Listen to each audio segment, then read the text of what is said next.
All right.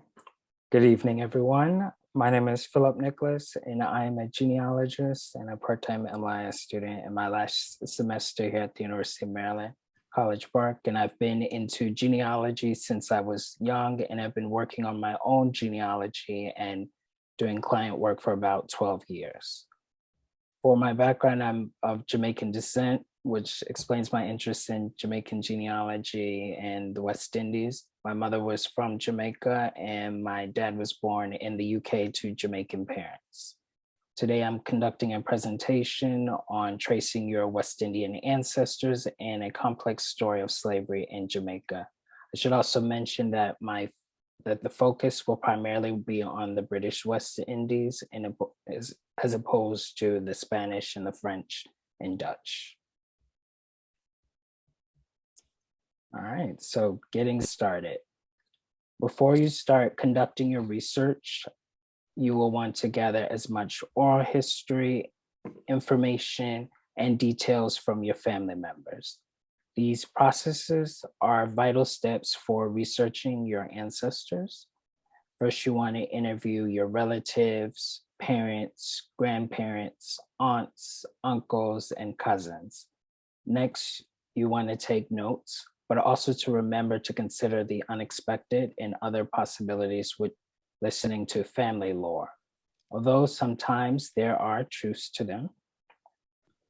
And then you want to create family diagrams starting from you to your parents, and then moving further back to your grandparents, and then including in your aunts, uncles, and cousins as a point of reference. Last, you should consider analyzing immigration and naturalization records of your immigrant ancestors and or extended relatives who migrated to either the United States, the United Kingdom, and or Canada, which are available on ancestry.com and findmypast.com. Locating these records are important because they might include the birth date and place of origin for your ancestor. All right, next, terminologies and vocabulary. So here are some basic terminologies that you will want to familiarize yourself because you might come across them while researching your ancestors in the West Indies. So for instance, you might come across the terms mulatto, quadroon, mestizo, sambo, which were terminologies used to describe persons of mixed African and European ancestry. And then you also might come across the terms used to describe people as brown or people of color, which was again used to describe a person of mixed ancestry, or in some instances, somebody of Indian descent. You also might come across the term coolie, which was a term at the time used to describe Indian indentured laborers or contract workers. You might also come across the term Coromanti, which was a person from the Gold Coast, which is present day Ghana, Ivory Coast, and some instances, possibly Benin was included.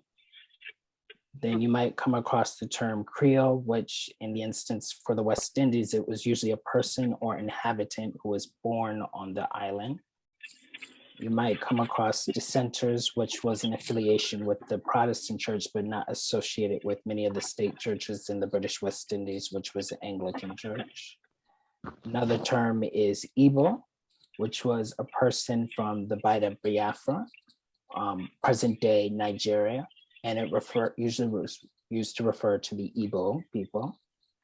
And last but not least, you might also come across the term Maroons, which were a person or people of descent of fugitive slaves who lived in isolated and free communities, and they were scattered on different islands throughout the British West Indies.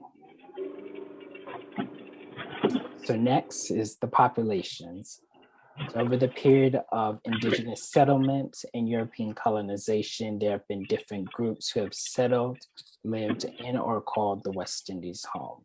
Here are some of the groups.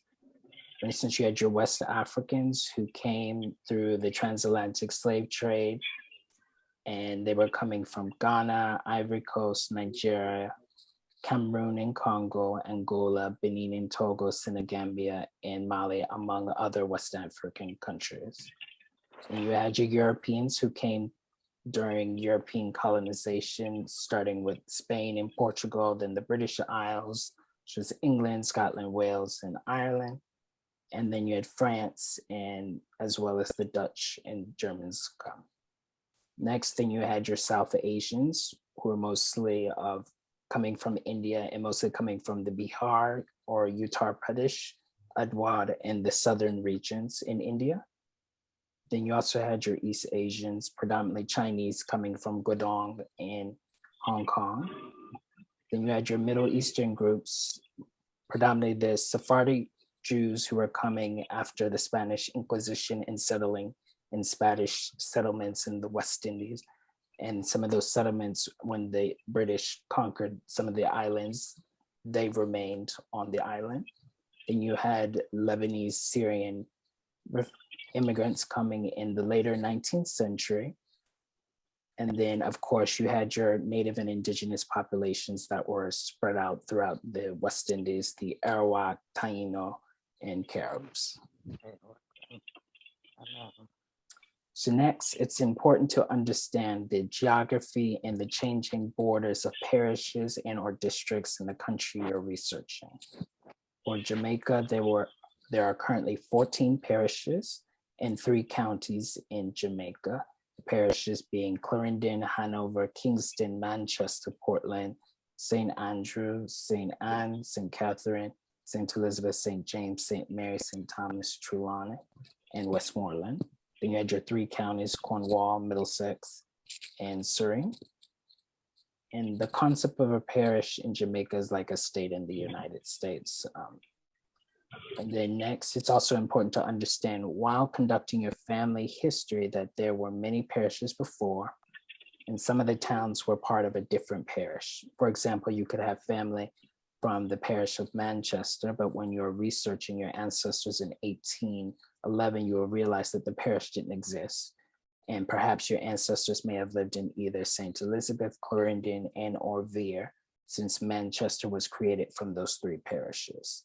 So overall, the parish borders were not fixed until 1866.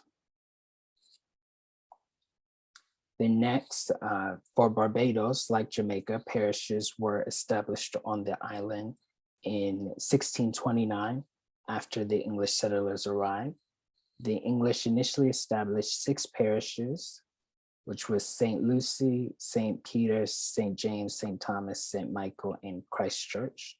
Later in 1645, 5 more parishes were established: St. Andrew, St. Joseph, St. George, St. John, and St. Phillip, for a total of 11 parishes, which are the current parishes today in Barbados. The capital town, Bridgetown, is located in the parish of St. Michael.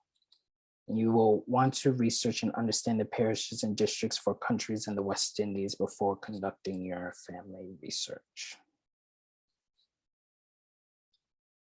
All right, so the historical context of the West Indies. So as I've been briefly alluding to, like with all genealogy, it is really important to understand the historical context of the West Indies. For instance, it's important to know when groups were migrating to the West Indies and when events were occurring on the islands that may have impacted the lives of your ancestor. One major point to note is to know when slave revolts, major waves of immigration, and natural disasters occurred, because they most likely affected the lives of your ancestor.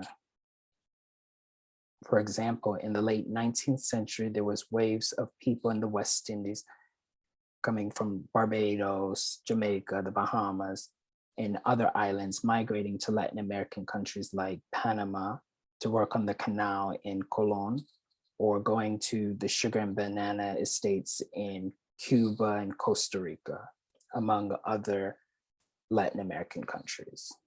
Another point to remember is when slavery was abolished, which was in 1834, and then officially later at the end of the apprentice period in 1838, when the British government eventually started compensating their former slave owners for their enslaved property, and the slaves were free.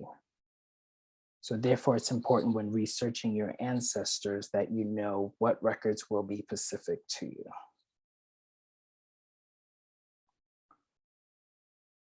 All right.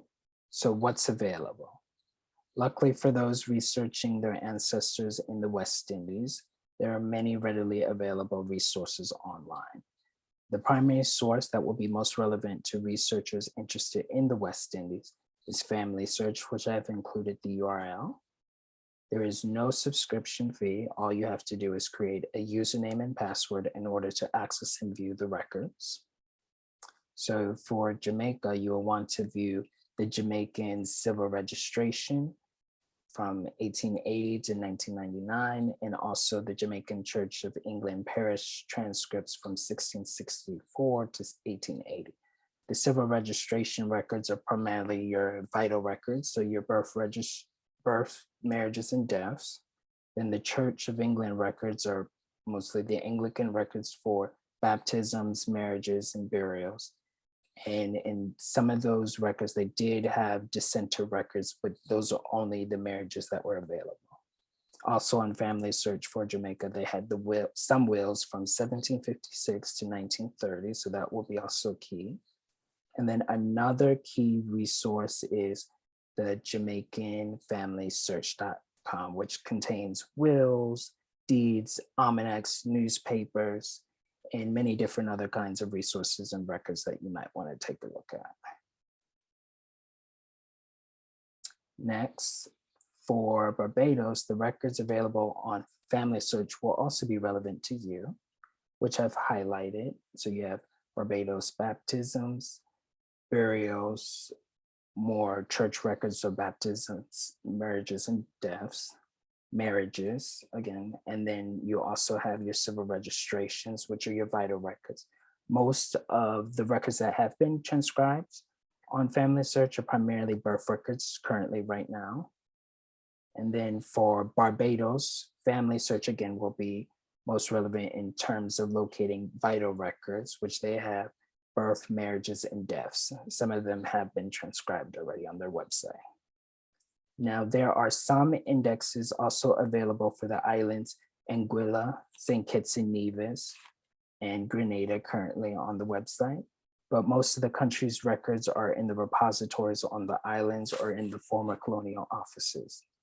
For the more populated countries, also like Guyana, Trinidad and Tobago, researchers will need to contact and or visit those island repositories because at the moment there's little to none records available online. Other resources that will be important on Ancestry.com, they have the former British colonial dependency slave registers from 1813 to 1834. So what those records are, so after 1807, after the abolition of the Slave Trade Act, the British colonies attempted to combat the act of illicit transportation of slaves going from Africa to the British colonies by keeping a register of slaves who have been called lawfully enslaved.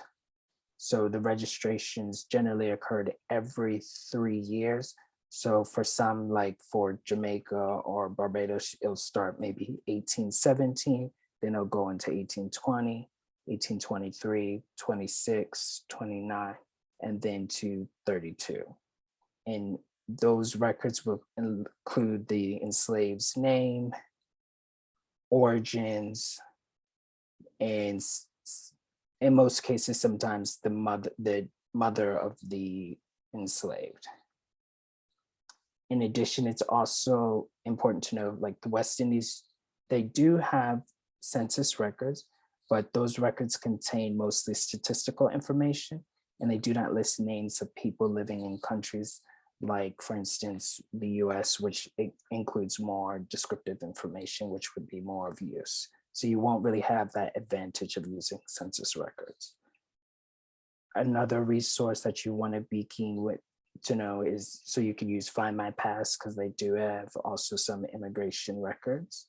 The Legacy of British Slave Ownership, which documents all the enslavers in the British West Indies, the plantations that they owned, and the statistical information of the slaves that were on those plantations. All right, so once you know what records are readily available, you want to familiarize yourself with the information that is available in the records. For birth records in Jamaica, which have included a copy of one in the upper left-hand corner, which includes the date of birth, the birthplace, the name of the child, if provided. In some instances, the name of the child wasn't listed there wasn't a name for the child during the time the record was registered. So that is why in this case, there's no name listed. But it also includes gender, names of the parents, including the mother's maiden name, the father's occupation, and the witness.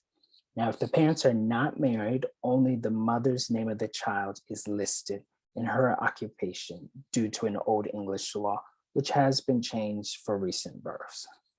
For baptismal records in Jamaica, which have included a copy in the upper right-hand corner, includes the name of the child or the individual that was baptized, the date of birth, the date of baptism, the parents' names, the place of residencies, and the father's occupation. For children born out of wedlock, for most cases, you'll find that there's no parents' names listed. Again, that was due to an Old English law. For civil marriage records, the date of marriage is listed, the names of the individuals getting married, their prior marital status, their occupations if they have one, their age at the time of the marriage, the parish and town of the residency at the time of marriage, the names of their fathers, and the names of the witnesses. For the civil death records, which I've included one in the bottom, is the date and place of death, which you can see is listed, the name of the individual, the individual's gender, condition, marital status, age at the time of death, occupation. In the case of a married woman, though, if her husband's name was more likely to be listed, and his occupation, but this was not always the case. Then the cause of death was listed and the name and signature of the informant. Here are some more images of records. So the church and vital records in Barbados and the Bahamas included similar information like Jamaica. For the burial record for Barbados, which I've included one in the upper left-hand corner, there's a date of burial. There is the name of the individual that was buried, the age, occupation, if listed, residency, and place of birth. For the birth record for the Bahamas, which I've included one in the upper right-hand corner, the date of birth is listed, sometimes the name of the child, the gender and name of parents, including the mother's maiden name, father's occupation, and date of baptism was included. So more resources. There are many more resources available for you to conduct your genealogy research, but you will have to visit the repositories on the islands or in the former colonial offices. For Jamaican records, you will want to visit Jamaica and or the UK, or you can request a genealogical research to be done on your family, which can take several weeks. The contact information that I list here is also listed on your bookmarks, but at the Jamaican archives, you'll find legal, administrative records, manumissions, more slave registers, parish registers, in church records. At the Registrar's General Department, those were your vital records, so your birth, marriages, and deaths, and also wills.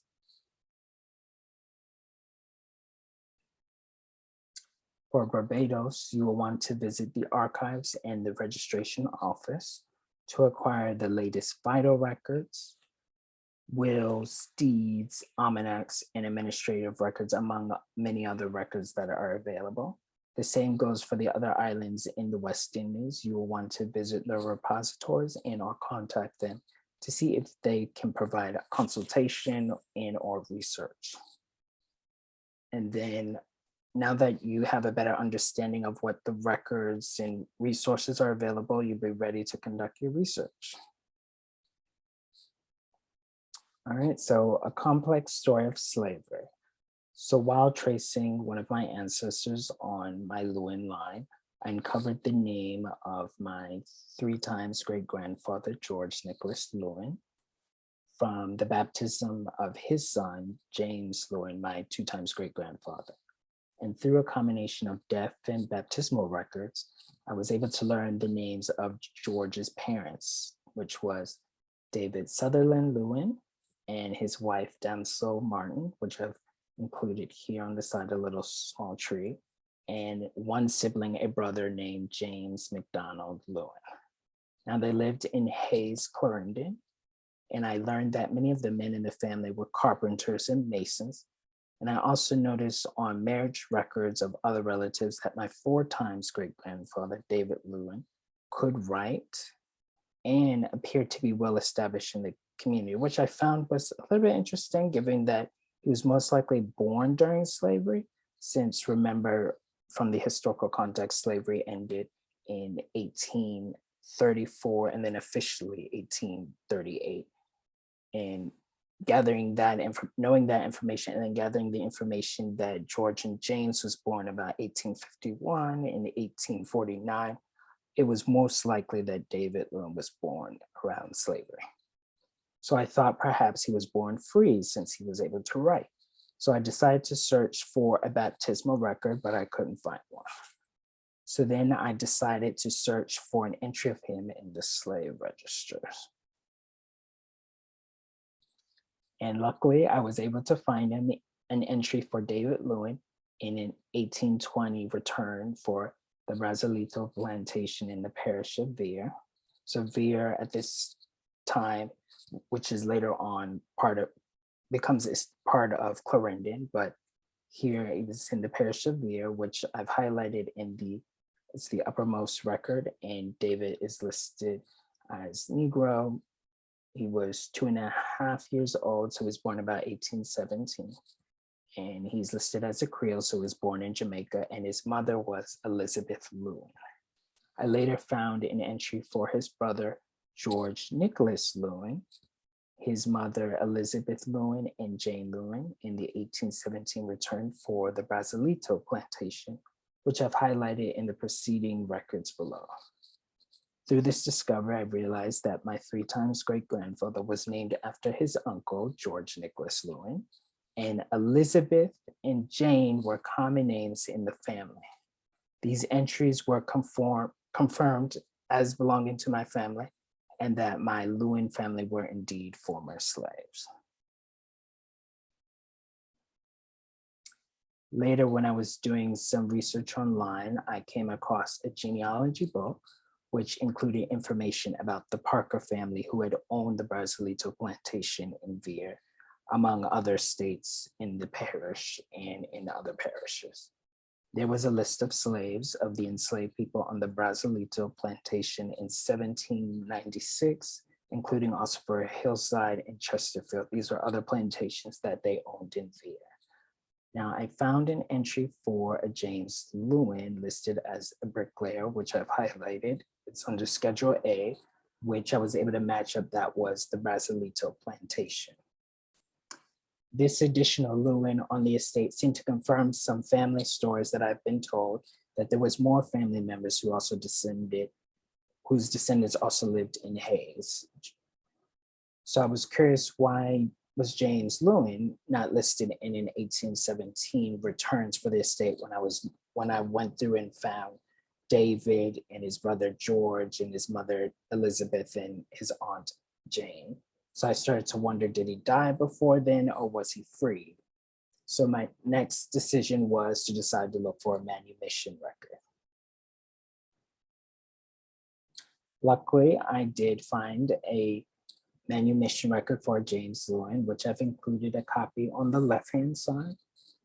And James was the property of a Thomas John Parker, so the Parker that had owned the estate, and a George Cleo paid an allowance to set James free on November 1st, 1806 from the estate. So I was able to confirm this information by searching the entry of the Brazalito estate on the Legacy of British Slave Ownership website. which listed all the associated people with the estate as far as owners, overseers, or other workers that were on the estate. I have included a screen copy of that on the right. And as you can see, Thomas John Parker was the owner, and George worked on the estate from about 1804 to 1807. So this is linking up with sort of with the manumission record, because the manumission record, James was set free in 1806, and George was on that estate within that time period.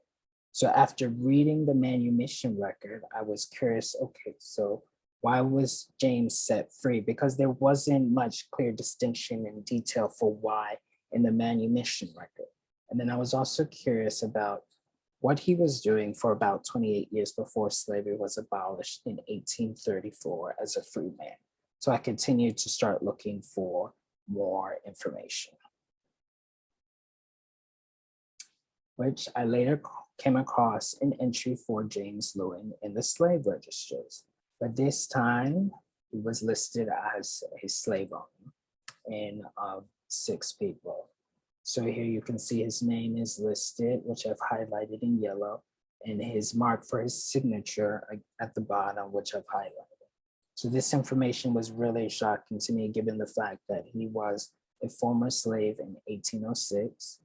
And then years later, then in 1817, he was listed as a slave owner. So this wasn't what I was expecting. I thought he would have either moved into the towns for work or continued to work on the estate. He was formerly enslaved in a different role, maybe as a free man. But unfortunately, that was not the case. I checked other entries for James Lewin in the slave registers in 1820, 1823, 1826, 1829, and 1832. And I learned that he sold some of his slaves to his children, Anne Lewin, James Parker Lewin, and a Grace Lewin, and also his grandchildren as a deed of gift. In the 2 images that I've included, I've highlighted where it does list he's by deed of gift to Anne Lewin, who was his daughter. He even purchased, I did also see that he did also purchase slaves from the Kingston workhouse. So some of the slaves he owned were coming from West Africa or Montserrat, so another West Indian island. And James was also the owner of a livestock pen called Fairfield Pen. And then I also learned that he was deceased by 1829. Next, I searched for baptismal records of his children and grandchildren. So at the top, I have a baptismal record for Anne Lewin and his other daughter, Grace Lewin. And then below that, I have a baptismal record for Jane Lewin Sutherland, who is his granddaughter, the daughter of David Sutherland, who's an overseer, and Anne Lewin, who's listed as a free mulatto. And Jane Lewin was, as it mentions, the granddaughter of James Lewin, who is a free, so it says free sable man. In other words, it just means a free Black man. And he was a Mason at Four Paths. Okay. So these entries were further linking and connecting the previous information I found, confirming the family connections between, especially between James Lewin and Anne Lewin. All right, so last I found an entry for 2 of James' children who were compensated after slavery, which I've included a screenshot of Anne Lewin's entry, which she was compensated for owning about 4 slaves at the time of slavery was abolished. This record confirms previous evidence that the side of the Lewin family was living free and unfortunately owning enslaved people. I was later able to connect James Lewin as the uncle of my 4 times great-grandfather, David Lewin, through later records before James's children. I also learned that James's son, James Parker Lewin, was a teacher, or at this time they called it a schoolmaster at Hayes in Jamaica, and he probably taught David Lewin how to write, who would have been his cousin. This discovery kind of highlights the complexity of slavery, shows that what you may have thought about your ancestors based on their background and origins and or status may be different from what actually occurred. So for my next plans, I do plan to locate deeds, entries in newspapers, administrative records at the Jamaican archives to see if I can find more information about James Lewin and learn how he inherited a livestock pen and why exactly he was freed and how was he able to just, or why did he kind of jump from 1806 being free and then later on quickly becoming a slave owner. All right, so here are some of the keys to conducting a successful research. I suggest first to do your research and or consult experts if you're a beginner. Join genealogy discussion boards online because you may encounter other researchers studying or researching the same families. So you never know, you can start collaborating and working together to kind of find out more about your ancestors. And also continue to augment your research using all available records, resources, and tools, including newspapers, maps, and DNA to get the most accurate results. And last, remember to take breaks. I know this can definitely be an addictive process. And at this time, I would like to thank Anna and the Yonkers Public Library for giving me this opportunity to share my research and being able to show a different perspective of conducting genealogy research and conducting West Indian genealogy. And thanks to all who could join for this presentation. If you missed anything, please feel free to email me. And also this presentation was recorded, so it'll be available for the public. That concludes my presentation. And at this time, I can take questions.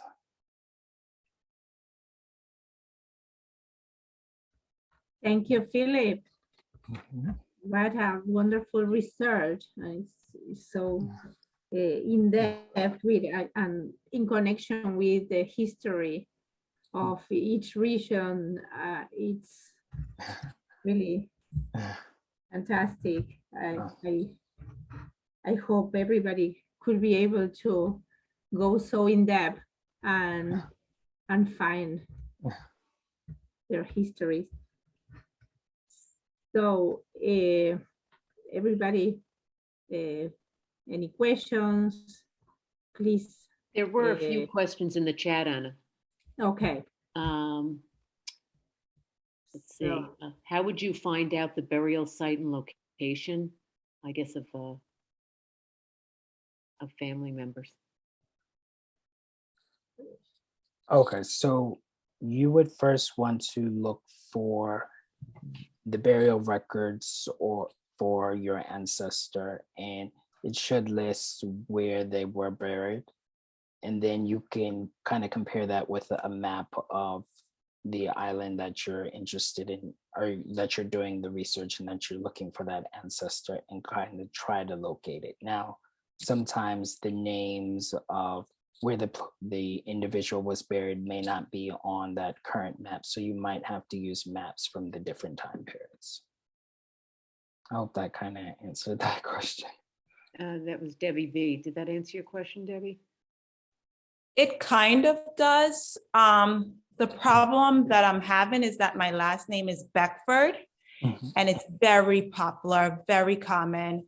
And my side is from Jamaica. I was born in Jamaica.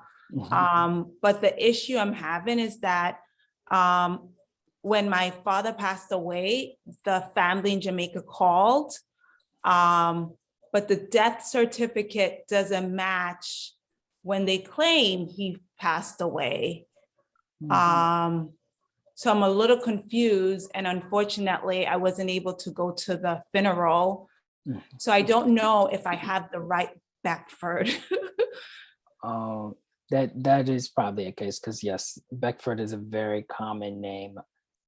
I would suggest first trying to kind of pinpoint the exact parish and district within that parish, exactly where he was when he was deceased, and start looking for that record with the date that he did die. Okay, thank you, Philip. You're and thank welcome. you for your presentation. Oh, you're welcome. Thank you. There was another one, Craig Hewitt. My third great grandfather was purchased at a Marshall sale in the parish of Hanover, then worked at the Woodstock estate in Westmoreland. What was a Marshall sale? So a Marshall sale it's kind of like, it's also kind of the workhouse that I mentioned, but it's the place where they displayed the slaves to the individuals that were interested in purchasing these slaves, and that's where they would be purchased. So that's the Marshall. And I guess two people have raised their hands.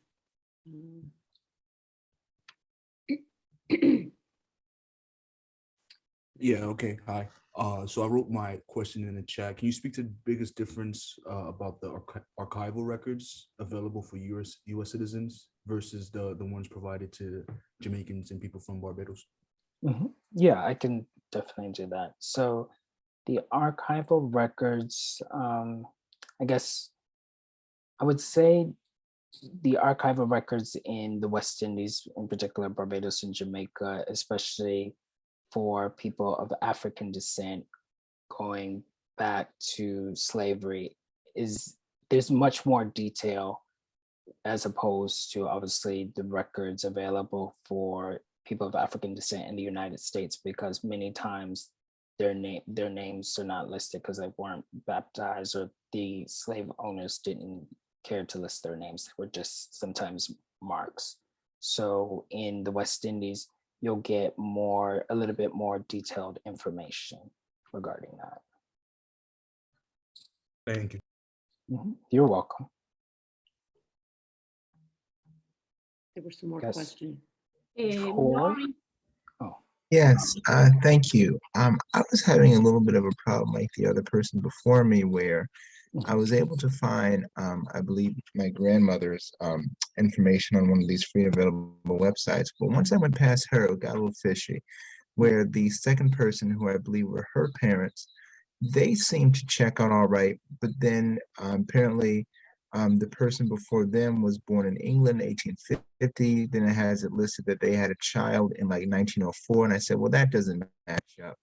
And so I'm not sure, how do you go about making sure that you link up information for, say, great-great-grandparents? Because that seems to be where it gets a little bit dicey.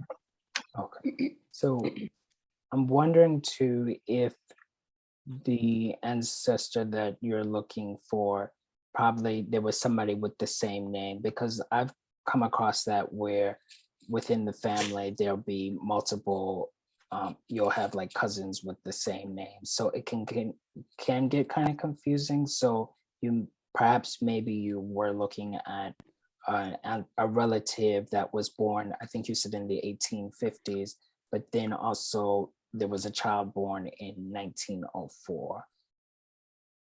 That could be the case. But again, it's really best to just look at the original birth record that you had for that ancestor and maybe go back to that and then kind of see if you can move forward.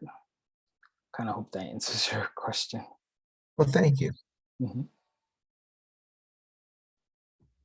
Greg, did you have another question, Greg Hewitt?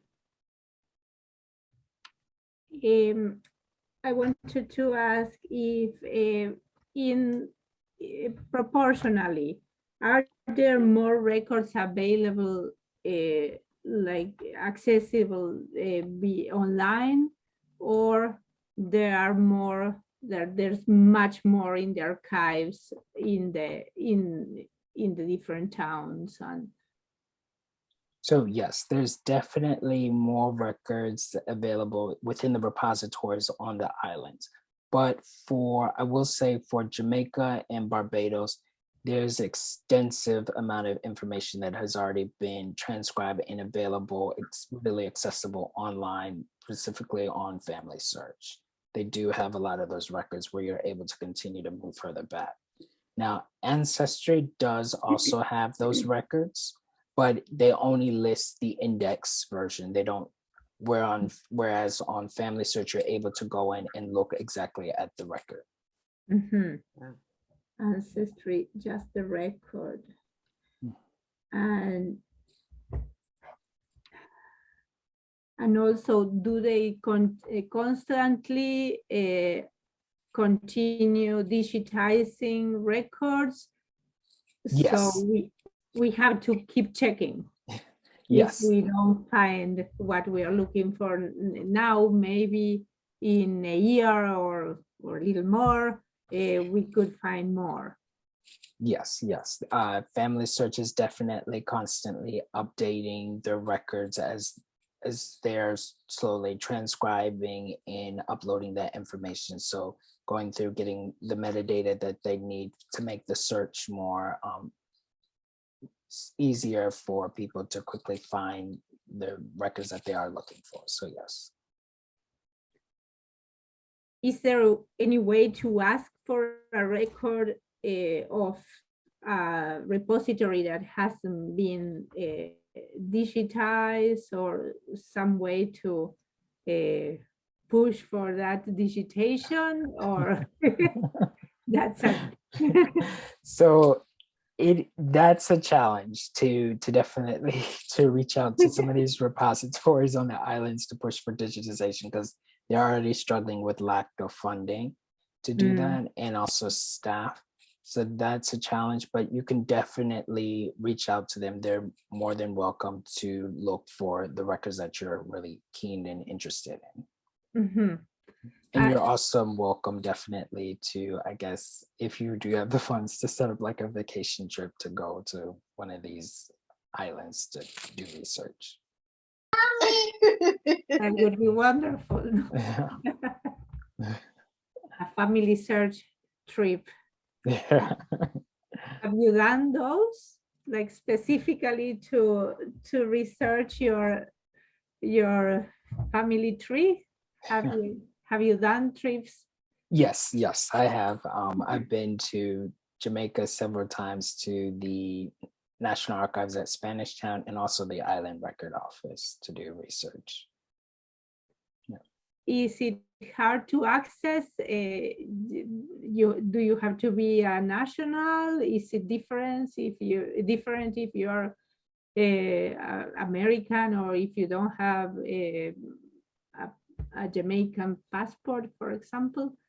So you don't have to be a citizen of the country to view their records. Now, for the National Archives, I know in Jamaica, you do want to reach out to them, send them a notice stating that you are coming and you're interested in doing some research there, to just let them know ahead of time, and they definitely will let you in. You don't have to have old citizenship with the country.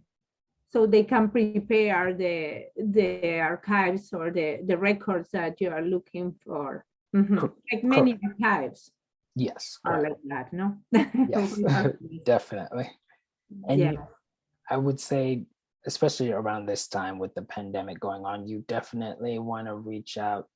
I know the National Archives in Jamaica, they're willing to do research for you and send those records via email to you right now. So that could be something you could consider. So there is a possibility of writing them an email saying announcing your search, and they can look for you. Is this free, or do they charge per record? How is it usually? So when I did it, they didn't charge me for the search. Now they did charge me for a copy of the record. Now I'm not sure now if they've probably adjusted that to charge for search, but I doubt it for the archives. Now for the Island Records Office, they definitely will charge you based on the hour for a search, to conduct a search. All the time. Correct. Wow. Very interesting.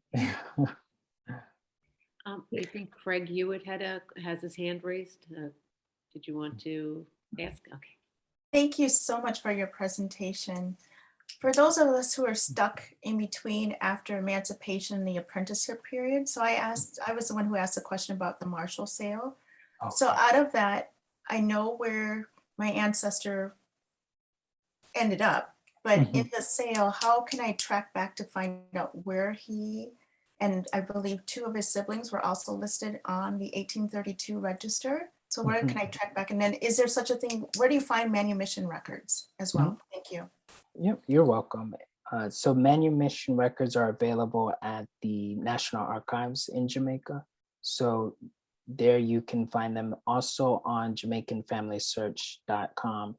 They do have some transcriptions of Manumission Records, I think from about 1810 to 1820. So you're able to find it there. Now, in regards to your question on locating, I guess, are you trying to locate further back in the other slave returns to find the ancestor, or going forward trying to find out where exactly did they end up after slavery? I know where they ended up. So they ended up at the Woodstock estate in Westmoreland. I found their marriage record, and going forward to from them to my 2 times and down to me. Mhm. But it's trying to figure out what their life was like going back. So when I Oh. found that sale that was listed on the 1832 register for where he ended up in Westmoreland, it said that they were at a Marshall sale in Hanover. So I'm assuming maybe they were from Hanover. I'm not sure. And they had a surname. Oh. So I'm not sure if there's a baptismal record I can find out there. I'm trying to figure out what records were collected or around that Marshall sale, and if there's anything that concrete that I can investigate. What was that sale and where was it? Okay, yeah, I get what you mean now. Mhm. Mhm. So for some of the parishes, they do have baptismal records for the slaves. So that could be an option to look to first start to see if you could find a baptismal record. Another option is to go on the Legacy of British Slave Ownership website and look for that estate and see who owned it. So then have you could, that. I you have have that. Mhm. Okay, and then you take that information back and go on ancestry.com to the slave register Mhm. and kind of plug in a little bit of information regarding to who owned the estate, the parish as well, and start looking through some of those slave returns to see if you can find your ancestors or family in those returns. I've done that. And you've So, done that, and you still was. So I have where they landed up Mhm. by 1832, but Oh, it's just that period that he was purchased in the sale. So I'm trying to figure out where was he before the sale. And before the on that register has himself, possibly a brother, and then maybe a sister. So it's 3 persons, and they were all purchased at this sale from where they ended up in Hanover, in Westmoreland, I'm sorry, on the that was Woodstock. Oh, okay, I see. And it didn't, in that record, it didn't list where exactly they came from. Okay. No, Oh, no, yeah, that's that's that's the from challenge. Yeah, I've encountered similar situations. I think the best approach, it's going to be a little bit of a broader approach, though, is to just kind of type in their name, the names that you do have, since you said you do have a surname, and see if you can locate that individual and see if there's any matching details as far as like the age or the year that he or she was possibly born, and some of the other descripting information. It might be best to start off with that broader search. Okay, If because you haven't already. yeah, and he's listed as a Creole, so assuming he was born on In the Jamaica. island about 1817, give or take. So Mhm. that's my challenge. That would be my suggestion. Also, again, look on that Legacy of Slave Ownership website, because perhaps there might be for that estate, it might list where the slaves that came onto that estate, whoever the owner was, purchased from. They might list where exactly he purchased those slaves. Now, not all of the estates do that, but some of them do. Okay, all right, thank you. You're welcome. I think Diane Malcolm has. I have one. Yeah, thank you. Hi, Philip. Hello. Hi. I have a long-standing for my paternal great-grandfather's marriage certificate. On that, his father has a completely different name, completely different surname, and then I don't know where to go with it. I've never known what to do with it. And is that common? Do you know? So I have come across records where the father's name that is listed on the marriage certificate, the surname is not the same as the individual. So that is somewhat relatively common. So that is a possibility that one, it could be that individual's father's name, and perhaps the individual took the mother's surname, which could be why he's not going by. But it's also a possibility that that name could be wrong. I guess the best approach perhaps maybe is to try through DNA to see if you can find connections to that individual. Okay. Thank you. You're welcome. Thanks so much. You're It's a welcome. great presentation. Thank you. Oh, thank you. I think there were a few more questions in the chat that. Lori Bessler is asking if will you be writing up this story research in a book or article? I haven't thought about it that far, but perhaps. And Samson has a question. Hold on. Yeah, thank you very much, Philip, for this presentation. Very, very enlightening. I'm very grateful. I was literally just asking about this in another genealogy thing and about the West Indies, and they had nothing. And then lo and behold, here comes your session. So, ancestors clearly, when they want you to know something, they want you to know something. So I had two quick questions.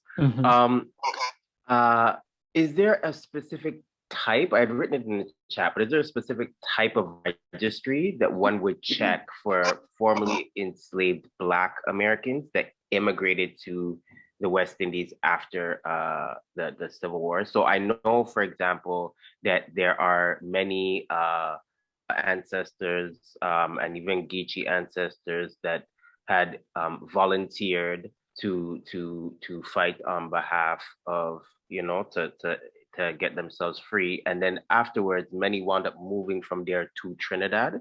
So I know a lot of Trinidad's records are not online, but if I'm able to get to Trinidad, are there specific types of registries that would have that information? So this is a very good question. Unfortunately, immigration records going to the islands is a little bit difficult to find. It's especially for people of African descent, but for more people of European descent, it was a little bit, it's easier to find those immigration records.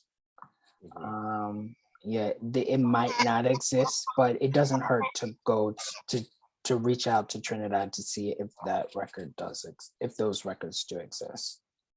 Okay.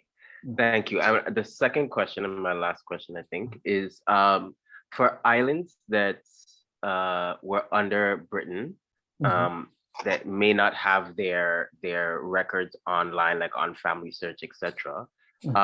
Would Britain still maintain any of those records of who was enslaved and who was bought and sold, etc., and what islands they went to or didn't go to?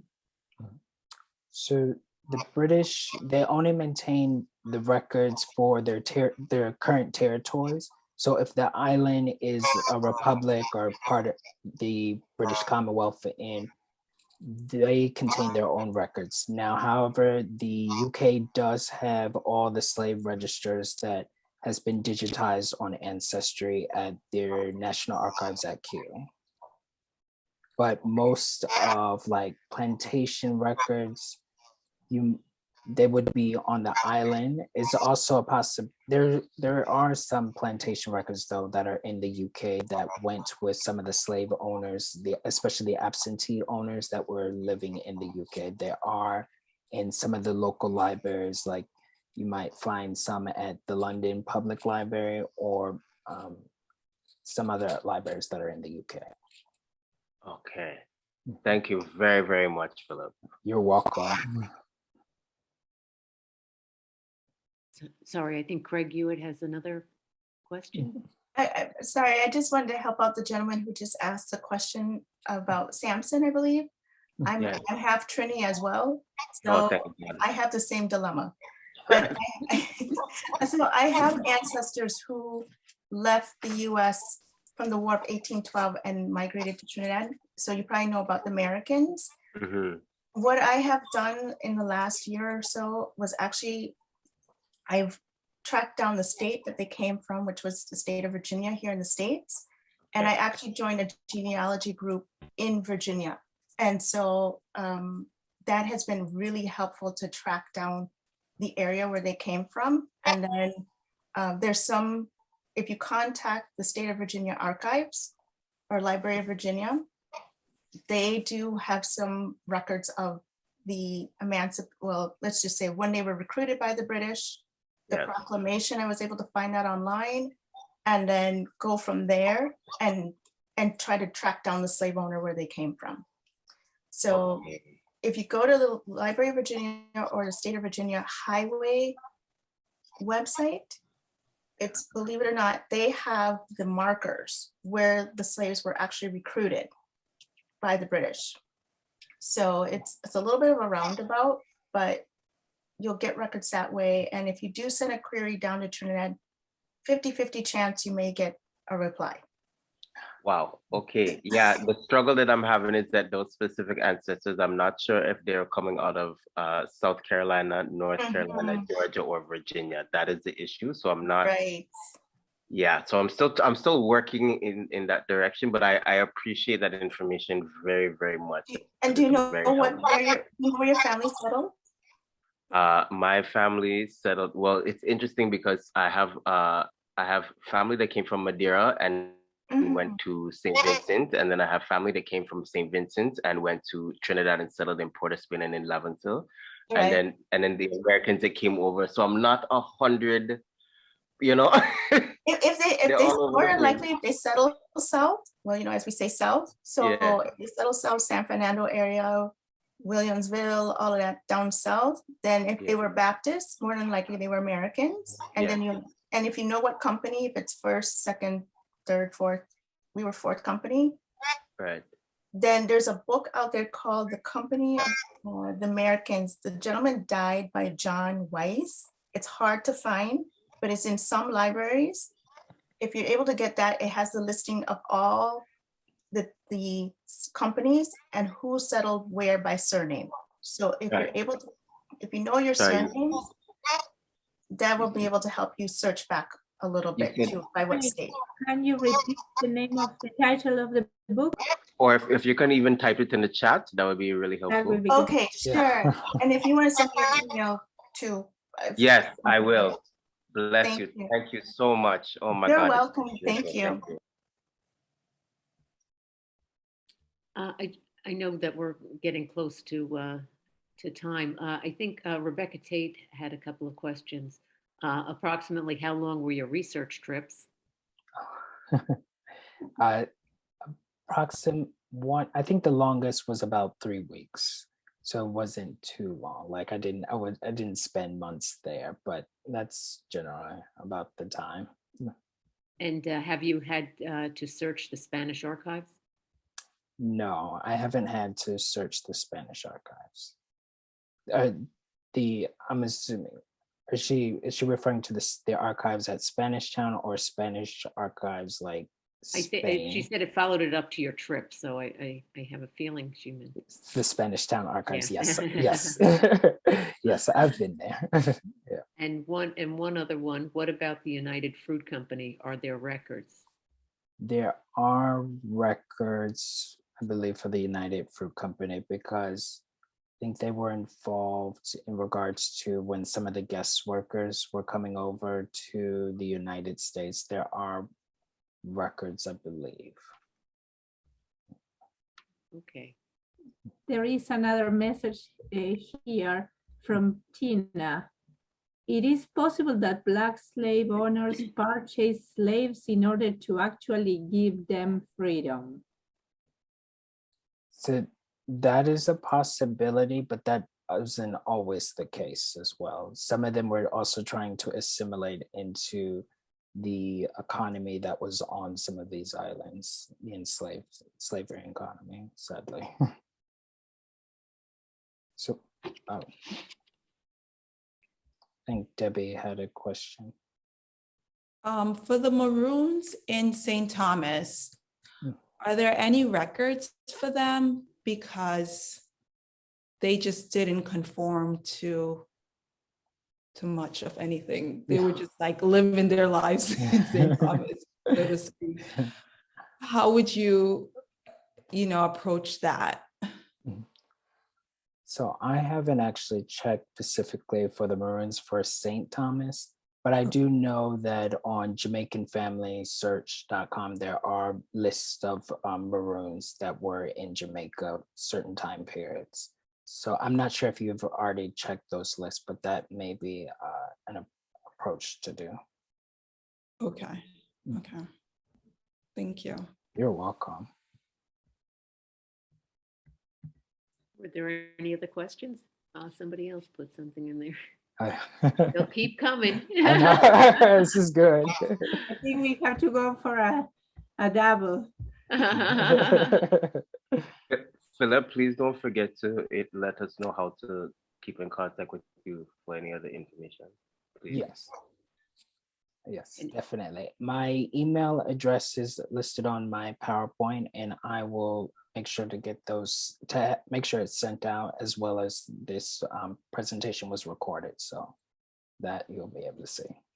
Also, Phillip provided a list of the resources to search, and we did a bookmark in the library. And if you can come by the library, you can have a physical copy of this bookmark, or we can send them to you so you can print it yourself or have it online to check. Would that be at all the Yonkers Library, or is that a specific branch? Riverfront, they will start from there, but if you want to go to another branch, we can send some too. I think there was, Craig, you would ask one. Another question.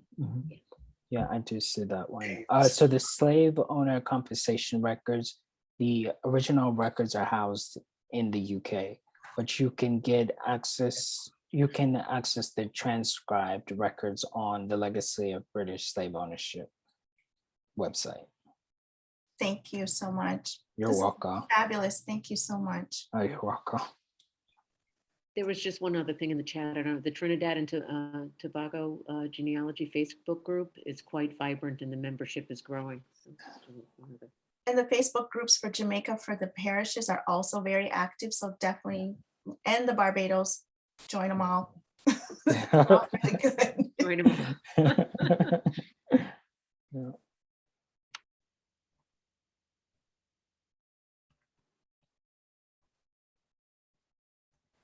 What a vibrant community in general. I guess that wraps it up, Anna, or yeah. Hold on, one more thing, Phillip. Hey, Phillip, how many sleepless nights did you have while you were doing this while you were making this presentation? Good question. I can't really say per se, but I did spend a lot of time in making sure I wanted to make sure what information that was putting out was the best information for everybody. So yeah, it was sometimes, some days a challenge, but yeah, overall it worked out. It was fabulous. Thank you so much, Phillip. We really appreciate it. Oh, thank you. Thank you. So important what you're doing for the community too. Yeah. Thank you. Thank you to everybody. And we hope we will be able to do maybe another one in a little while. I can send the slides and as well as the bookmark to you, and the recording will be in the website, in the Yonkers Public Library website. We want to thank also to the Yonkers Public Library Foundation, and especially to all of you and Phillip for being here tonight. Thank you. Thank you, everybody. Have a great evening.